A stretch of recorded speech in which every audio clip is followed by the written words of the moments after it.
Welcome! Today we want to go over a few highlights from the Old Orchard Church social media policy.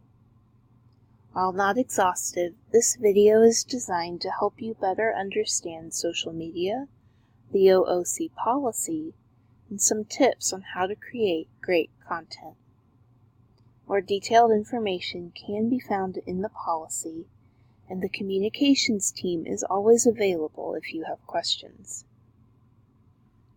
Social media is a broad term that can refer to many different platforms wherein content is shared across your network of friends, family, and acquaintances.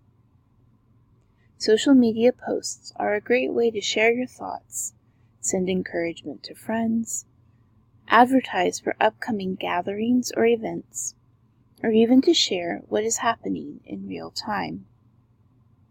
Let's take a few moments to go over some general principles of social media etiquette. Our first concern is to make sure that our content and all of our interactions reflect the true nature, mission, and purpose of the church. Before posting, ask yourself whether your content, your tone, and your language truly reflect what you know to be true about Old Orchard Church and even about the Lord Jesus himself.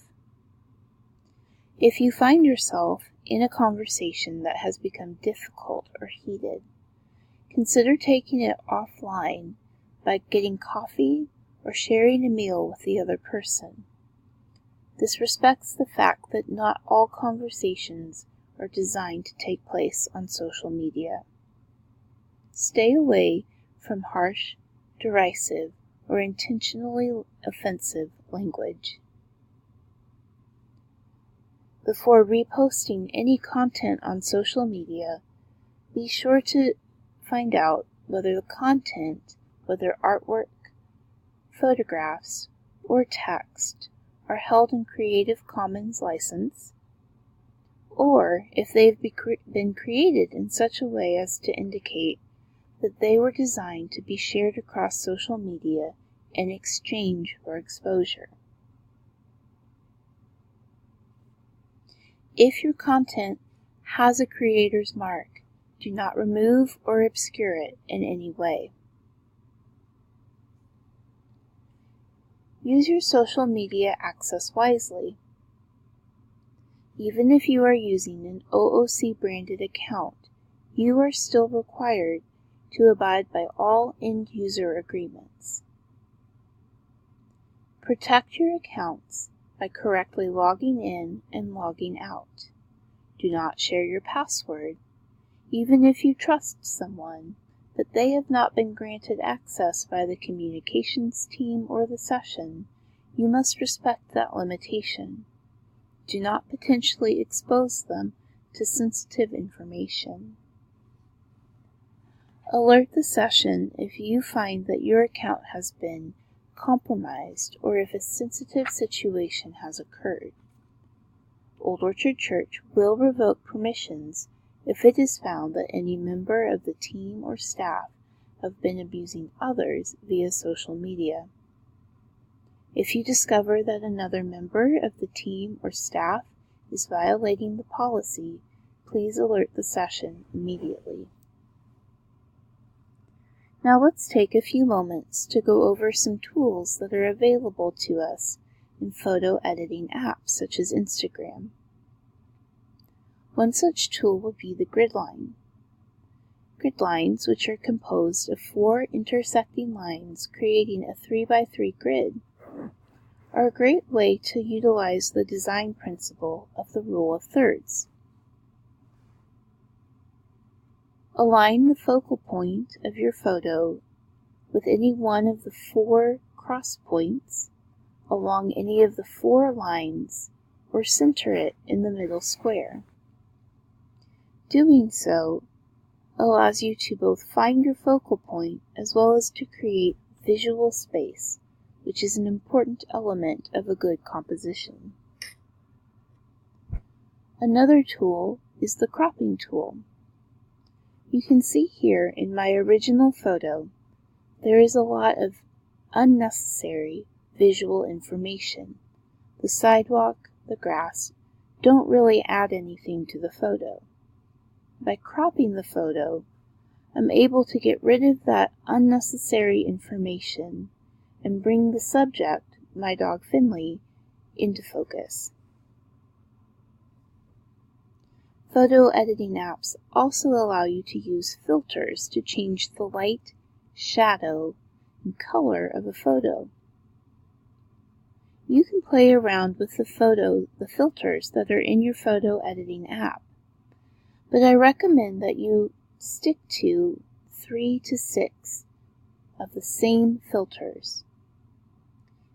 This will allow you variety while cultivating a consistent theme and feel to your feed. Filters can help you to clarify what is important in a picture, so choose filters that change the lighting or shadows over filters that add scratches, vintage marks, or color.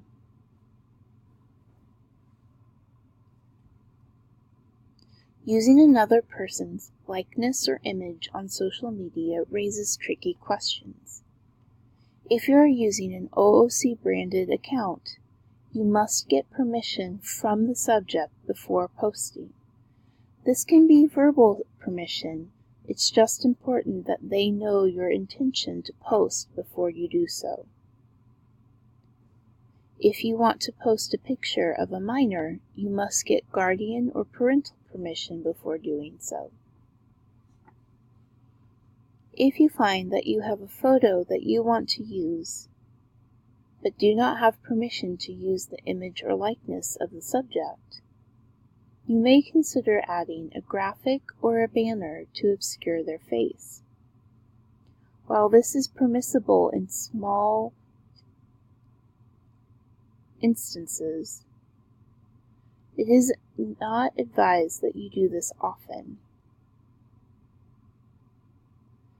Obscuring or hiding a subject's face does not reflect the openness and transparency of the OOC brand. If you do consider using a graphic or a banner, consider using an app like Adobe Spark so that you can use creative banners and graphics, such as in the photo here.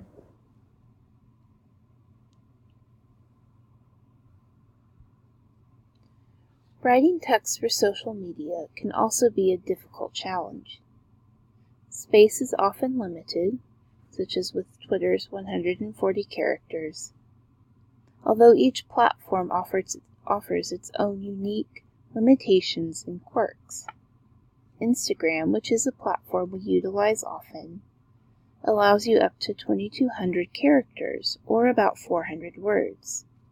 However, it truncates your caption to the first 125 characters.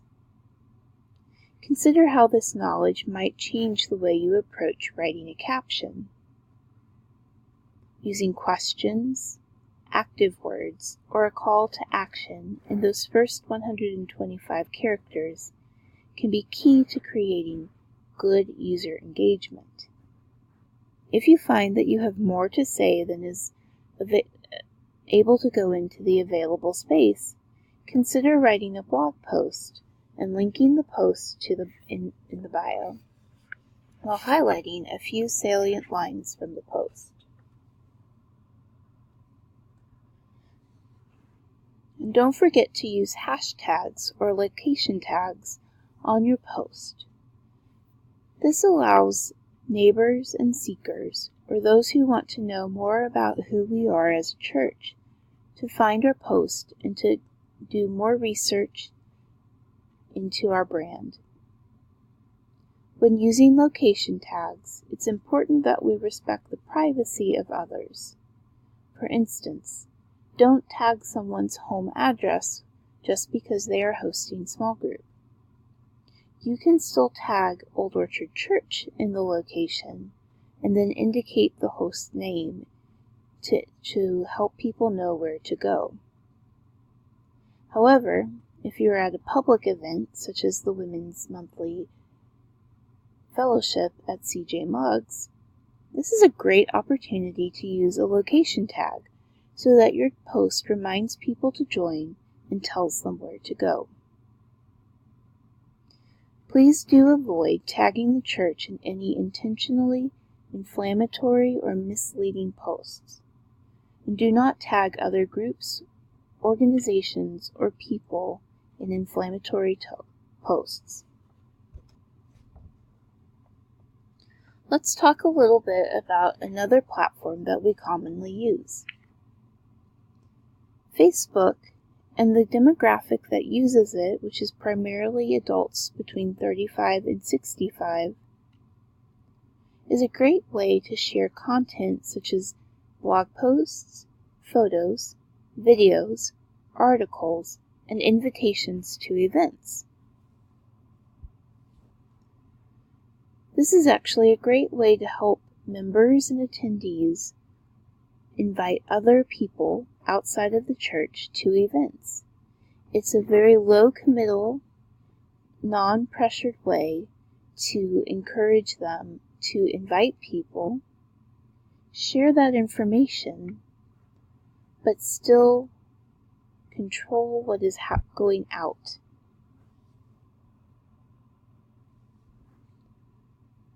Sensitive information, such as health updates, missionary letters, or private information such as phone numbers and addresses, should not be posted to social media.